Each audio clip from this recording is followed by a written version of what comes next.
Note: this podcast does not discuss nor endorse the idea of discussing stupid ideas, because we all know there are no stupid ideas.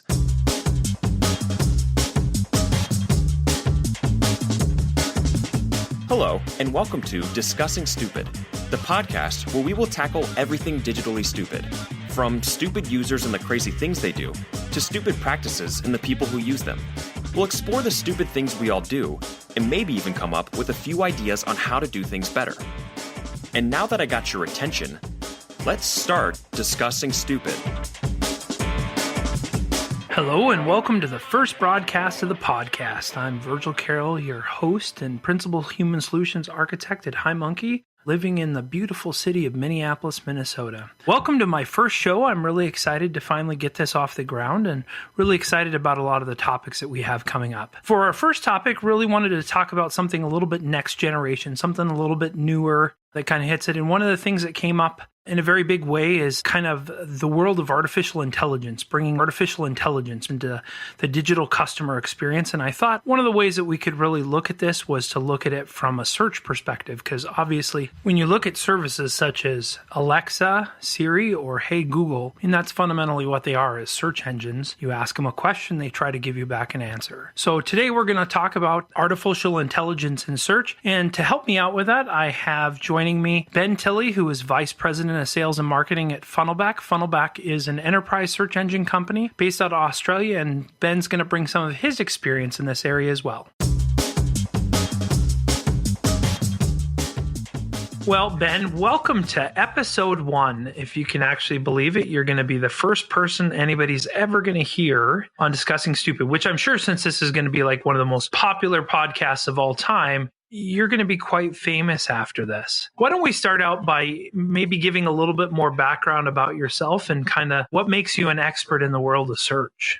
Hey, everybody. Thanks, Virgil. Well, I guess for a podcast about stupid people, it probably helps to have one of the more stupider ones leading it off. So I'm glad to be here. A little bit of a background about me. I work for a company called Funnelback. We are an enterprise search company. I head up a US operation, and then I also look after sales and marketing across the organization in our various global offices. So I've been working with search technologies and customers using search for almost 8 years now, I think. So a fair bit of time in the world of search. All right, great. I think that let's go ahead and just kind of get into it. And, you and I had kind of talked before this about what we thought would be kind of an interesting first episode, Doc. And we definitely thought about artificial intelligence and kind of how that's starting to affect our lives and all the different pieces that are out there in kind of the digital marketing world, especially. But one of the things I think you and I both thought really resonate today is artificial intelligence in search and what it really does. When we start talking about that in the world of search, what can artificial intelligence really help? What is the stupid it could really fix? Yeah, I think it can help almost every aspect of search. I think when we look at search and we look at the challenges that we face with search, quite often the challenges can be either related to the content that's being searched over, so the information that's actually in place. It's just not written in a way or structured in a way that actually supports being able to easily find it.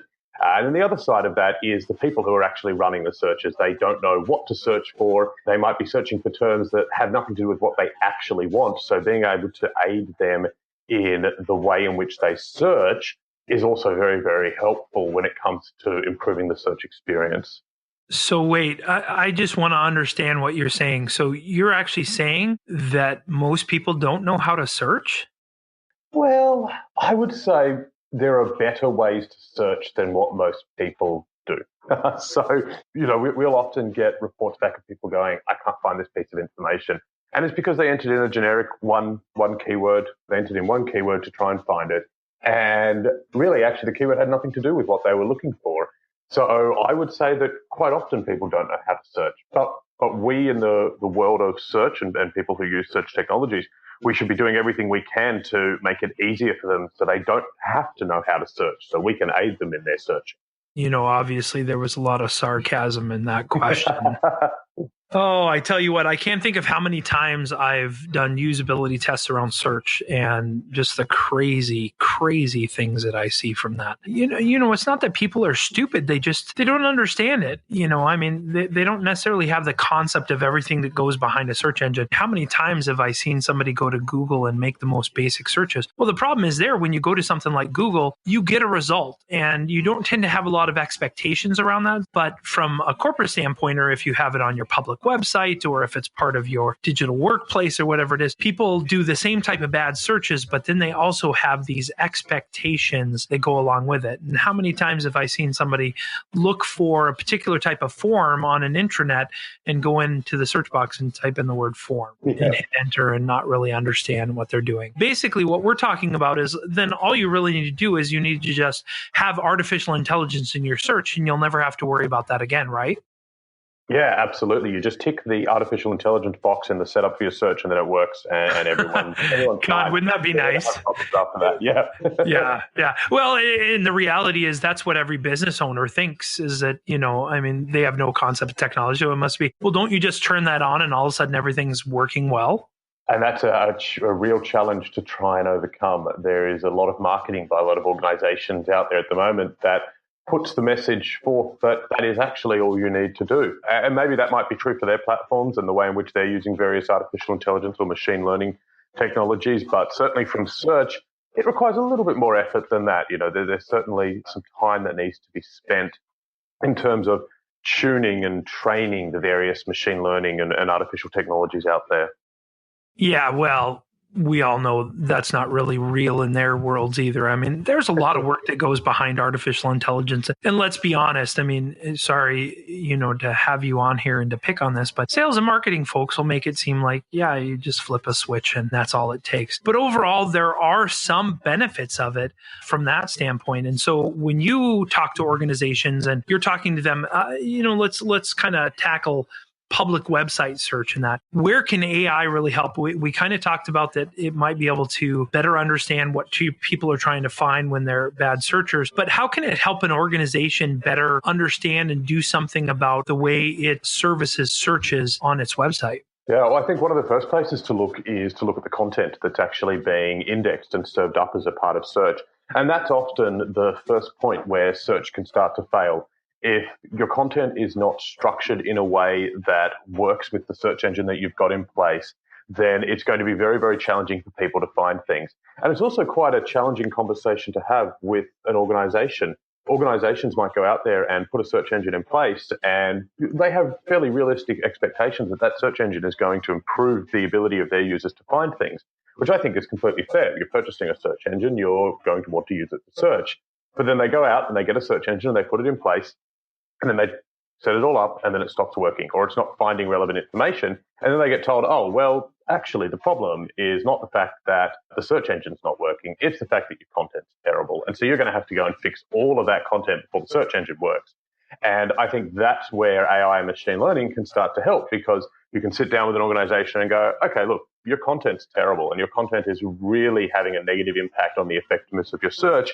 But actually, there are all these different automated ways that we are able to improve your content for you, or help you understand what you need to do to improve your content. So I think that's a great way in which AI and machine learning can help people right away, help people today. Well, I got to first step back and say that your statement there about loading up search and turning it on and it doesn't work, I actually think that'd be a great episode in and of itself. We might have to think about doing an episode around that at some point, because isn't that so true? I mean, people have no concept of search in that. And then you start layering something like artificial intelligence and some of the things that it does on top of that. And you're not necessarily, well, maybe eventually if you put the work in, you're making things easier, but overall, you're making a lot more complex situation, more complex on top of that. And you're kind of adding these layers after layers after layers of different things. And it's like you said, if you don't understand your content and you don't really understand what you're trying to search, probably one of the biggest scenarios I see around this when it comes from a search perspective is people on their websites, when people search on things, they want their users to land on kind of their landing pages, the kind of these pages that are a conglomeration of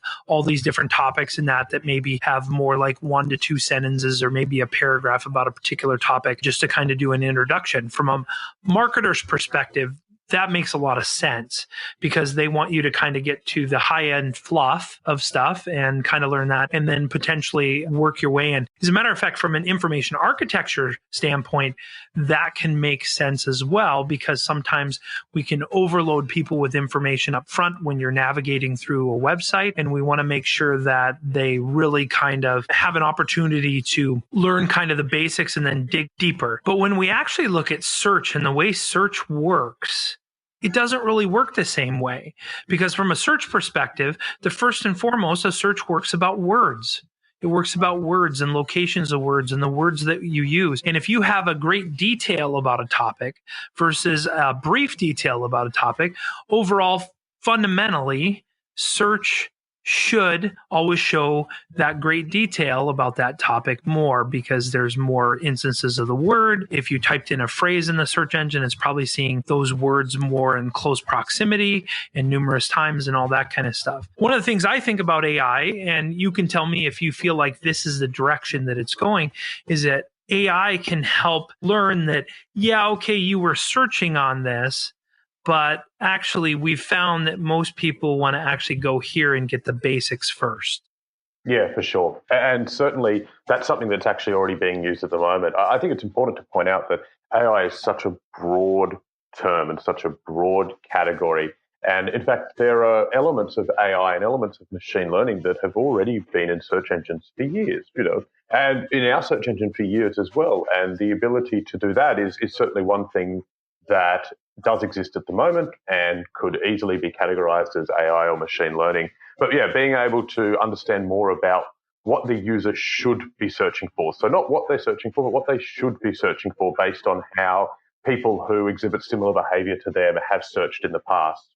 Yeah, I mean, I think one of the things that, let's be honest, the way we use the phrase AI or artificial intelligence isn't probably really the way that when anybody first heard the phrase, it actually was being used. You don't have robots that are full consciousness going through and looking through your search results, albeit that would actually be really cool. If you could have that would be kind of fun if they were doing it. I think about the Super Bowl ad that we just saw where they had the people actually answering in place of Alexa because Alexa had a cold. How much fun would that be if you actually had, a robot on the other end answering? But that goes on to a complete different topic over there. But from that side, I mean, for me, the cynical side of me just says, well, isn't this just another way of saying behavioral analytics? Because behavioral analytics has been around for a really long time. Obviously companies like Amazon have almost perfected that where they understand from what you purchase, what you might else want to purchase or what you're looking at and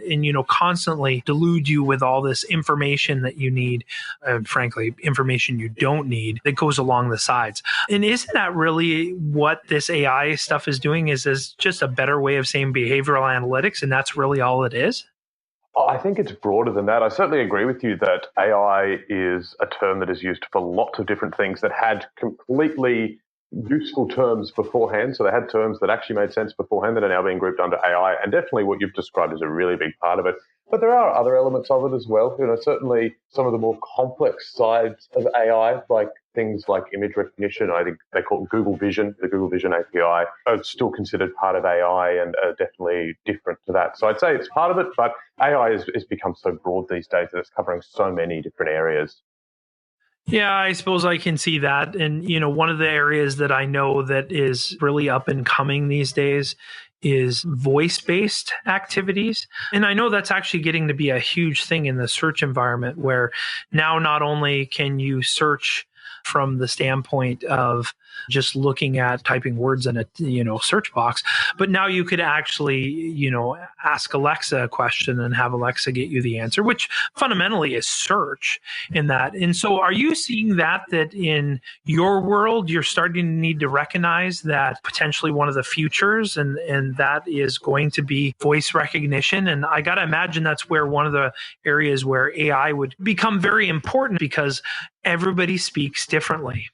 Yeah, absolutely. And certainly voice is now starting to be a requirement that our customers are having of us. And it's something that we're seeing organizations use on their sites. So we actually work with a bank in Australia, one of the larger banks in Australia, and they have voice search that hooks into their Funnelback on their website. So if you go to their website and you want to find information on how to open an account or how to apply for a credit card, you can actually just talk to it and it will return you a set of search results. I don't know when you're planning on publishing this podcast, Virgil, but potentially when this podcast is published, the Funnelback website will also have voice search on it. We're actually looking at putting it on our site just to demonstrate how it can operate. So I think it's something, at the moment, it's a cool, nice to have.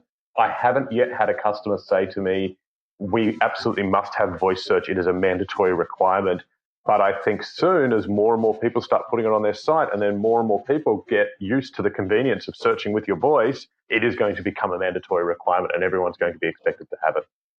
I just kind of think of that and I think of standing in line at the grocery store and listening to the people talk on their phone. So is that what we have next? Is people are going to be searching through, their corporate websites on their phone? I mean, it's as if we need another reason to listen to other people talk about their stuff. But I hate to say it, you're right. And, obviously there's other aspects as well. I've seen some things out there about organizations that are looking at bringing, also these practices with virtual reality and some of the virtual reality technology. And it is kind of crazy where it's all going and what's it doing in there. So, but I have one question before I kind of switch gears here a little bit. You kind of said it right there. Other people are doing it, therefore we're going to need to do it too. And I think that's one of the big things that kind of push a lot of these trends forward. But one of the questions I have for you that I think is really interesting is, okay, so I'm an organization and I've invested heavily in artificial intelligence. That's great. Well, the reality is there's a cost associated with that and there's time and effort associated with it. And for a lot of organizations, that's not maybe the most realistic thing. So do you, in your kind of world of search, see any negative effects of this? Otherwise, now you've got the big organizations doing this and people are starting to use this and expecting basically search to kind of fix itself instead of you having to be a good searcher. To me, that kind of is going to propagate across the internet and basically mean if you don't participate in fixing people's stupid practices, and you just don't have the time, money, or effort to be able to do that, then basically you're going to be left behind because people are going to go to your website and never find anything. Yep, absolutely. I see it. I think that'll definitely happen. It will become an expectation, and if people are not providing it, then they will just get left behind. They will be overtaken by their competition. It's interesting. So when I moved to America about 2 years ago now, I had to, pretty much restart my life. So, I had to open up bank accounts, had to get health insurance, all of that sort of stuff. And when I was looking to open bank accounts, there were a whole bunch of banks that I shortlisted as being ones that I was potentially interested in. I then started going to each of their websites to start looking at them and finding a little bit more information out about them. And I can tell you the ones that had a bad user experience, ones that had bad websites, had bad search, they just didn't even get considered. Like when I opened it up and I typed in how do I open an account or different types of accounts available, if it was a terrible experience, I just discarded it to the side. And that was because there were so many other banks that were based up here in Seattle that were easier for me to use and more convenient for me to find the information that I needed in order to make a decision about which bank to become a member of. And I think we'll see the same thing happening with technologies like voice search. It will literally be someone will be looking and evaluating organizations, and it might be, again, looking to open up a bank account, and they'll go, okay, well, this website, I can't search on their site with my voice, so why would I bother? I'll go to the next bank because at least I can search with my voice there. And that's going to make it easier for me to complete the task that I came to this site to do, which is to become a customer of that bank. Actually, I remember, and I probably should look to see if it's still around, but there was a website a number of years ago, an organization called Wolfram Alpha, and they were kind of the first ones that were supposed to be doing intelligence search in that side. And so you could, they had those kitschy things like you could go on and search what is the meaning of life, and it'd give you 42 and different things like that. But I think you're right. I think that it's going to be, you're either going to be left behind or you're not going to care. I think that's really your two options there, which is, maybe good, but also bad. And, but I think the digital world is starting to move at such a fast pace. We're just having to constantly kind of readjust and adapt and that kind of stuff. So I kind of want to switch gears here. And I kind of would like to talk a little bit about, we've talked about AI, and obviously maybe this is important. The question is, if you have bad search right now, how do you get started in that area? I mean, what do you even start looking at? I mean, it's not like we said you just purchase a product, flip on the AI switch, and you go. But where would you recommend that an organization starts looking first or starts doing first before they actually even start looking at how they could bring some of this additional resources into their search systems? Yeah. So if you've got bad search, I say the first thing you need to do is try and work out what is bad about the search, because there can be a number of things that can present themselves as bad search. It could be that your users just are not a tech savvy group. They just do not know how to really use a search engine and to really search well. It could be that you have a very technically proficient group of users who are using your search engine. Maybe they're too technically savvy who are using your search engine and they're searching really well and your content's just not up to scratch. It's just not coming back like it should be. Your relevance is all over the place because you've got varying levels of quality amongst your content. So I'd say the first place I would recommend starting is just getting into some analytics, or actually just sitting there and spending some time with the people that have identified your search as being bad and trying to identify a little bit more about why is it bad. If it's the users, well, then there's one pathway you need to take to start trying to either educate them on how to search better, or trying to put in place tools and AI and machine learning to improve the way they search. If it's your content, well, then you need to start looking at, okay, how can we either improve our content ourselves? How can we put in place tools to improve our content? But I think the first step is you've got to work out why is search bad, because there can be a number of different reasons why your search is bad. Yeah, I've got to add on there that when you search, or when you test your search in that, which is usually the way people do this, is they test it. Again, you want to just talk about crazy scenarios. And of course, the people are most notorious about this are IT people, but I've also seen marketers do this. Is they go up and test their search by typing in the specific name of a page or the specific name of a document or something. And, in my experience, even some of the worst search engines out there in the world, if you type in the exact wording of the exact title of a document, you probably have a decent chance of getting it at least within the first 5 results. And what they don't do is they don't look at those other avenues, which is where I think AI can really help from that side, is when that group of searchers that we know we need to get something, we're not really sure what it is or maybe where it is, but we have a general idea. We may not know the word we need to use, but we need to kind of get there, but we're not really sure how to get there.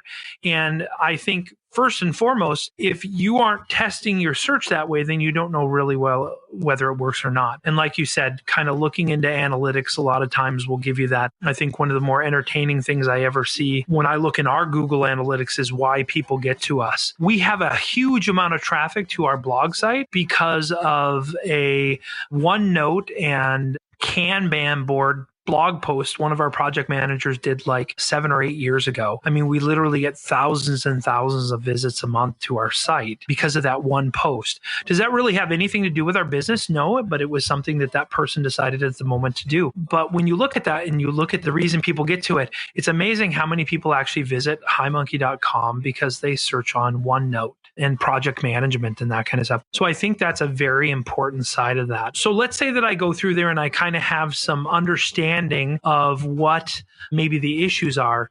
And then what kind of technologies out there, when we start talking about bringing in artificial intelligence, what does that really mean? What kind of technologies can we bring into play really to help us get to that next step of being able to help guide the user to the correct information?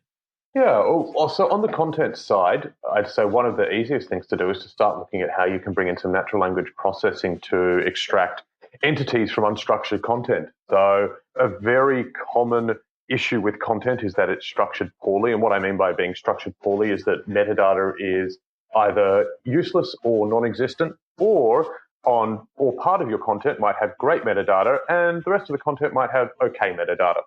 So being able to use some form of natural language processing to extract information out of your written text and then turn that back into structure is a really great way that you can start to improve search. And that also goes to helping improve the actual output of search too. So there's the relevance side of things, so improving the result ranking. But when you've got structure like that in place, most modern search engines will take that structure and use that to improve how search is displayed. So making it easier for people who are looking at your search results to identify that, yes, actually result number 3 is the result that I'm after. So that's one thing that can be done and can be done with relative ease these days. I would also recommend looking at tuning the ranking algorithm that's in place. This is where various forms of machine learning really do come into play. So speaking from the Funnelback side of things, We have a tuning interface within our product where an organization would sit down and they would actually start to put in place a training set of data. That training set of data would consist of search queries and then the result that should be coming back as number one.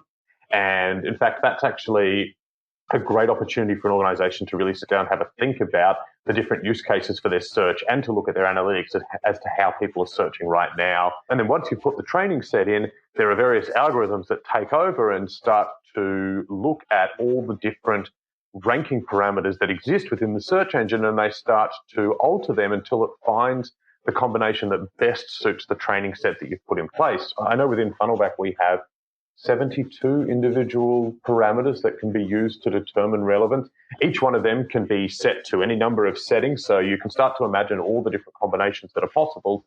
And really, it's only with a machine learning algorithm that you can actually have something like this performed and performed well. If you go there and try to do it manually yourself, it would take you, God, I don't know how much time it would take you. It would take you a very long time to be able to actually tune an algorithm yourself to the best possible settings. So those are two easy ways you can get started on the content side of things right away. It's not just turned it on. Well, that's just crazy in that. Well, but I think on the other side, one of the important pieces there is the flip side. You can do all this stuff and you could actually make your search worse. I mean, I've seen a lot of organizations that, they take to actually tune in their results, but they don't really have an understanding what they're doing. And they're like, oh, well, I really want this to show up first and this to show up second and this to show up third in the search results. But the reality is, like you said, the content isn't very good. Therefore, you can almost screw up the search engine by saying that something that has really bad content, you want to show up first. So I think it's a lot like anything when we start talking about automation, which is really what artificial intelligence is automation and bringing in automation to things. There has to be that human element that's brought into there, and that human element has to be smart. They can't just do things. You can't just walk in, click a few buttons, and hope for the best. And that's kind of one of the things that concerns me when you start bringing together these type of technologies into our ecosystem is the typical marketer, the typical business owner, even the typical IT person, they don't necessarily have the understandings around this stuff to really understand it. And I think we need to continue to strive to make our interfaces better so that when somebody is doing an activity like tuning or better understanding how natural language processing works and that it's giving us the type of feedback that people really can use. Not the type of feedback that says, this is what's affecting the search engine, type of feedback that like, when you change this is going to change it like this. And here could be the consequence one way or the other. Now, I know from a product perspective, that's like, well, that's crazy maybe to do. But overall, isn't that kind of what we're asking people to do in the first place, is make all these assumptions and leaps of faith and giant decisions around kind of how things are going to do it? Yet at the same time, from a product standpoint, we're providing them the resources to do this, but we're not necessarily giving them the understanding to be able to do it successfully. Yeah, that's a really good point, and I do agree with you. I think it is an ongoing process, and certainly ensuring that people do have the resources to do it successfully is a big part of ensuring that the actual outcome is what you want. Yeah, and I think one of the things I always see is that search in a lot of organizations, I'm sure you've seen this as well, tends to be an afterthought. It tends to be something that we think of after we've done everything else. And it's like, oh yeah, we should probably have a search engine for our website. Or, oh yeah, we should probably have some type of enterprise search for our document management solution. Whatever it might be, it tends to be that afterthought. And going along with an afterthought, it tends to be a highly underfunded afterthought. So they don't put the resources in it. And the reality is, to do this stuff, to implement what we've been talking about today, you have to put a lot of time, a lot of effort, and you can't just rely on the software to do it for you. But the good news is that with artificial intelligence getting more integrated into search and having a better understanding about these things, we're getting to that point where AI is going to help starting to do more of the heavy lifting for us, but not necessarily replace us. Would you agree? I would agree, yeah. Yeah. Well, Ben, I really appreciate you joining me today, especially during my very first episode. I appreciate you taking time out of your busy day. Before we go, can you tell us if people want to kind of learn more about artificial intelligence and search, and in particular, how Funnelback kind of does this and some of the things there, how could they learn more about Funnelback and kind of what you guys are doing in that area? Yeah, absolutely. So we've got a fair bit of information up on our website.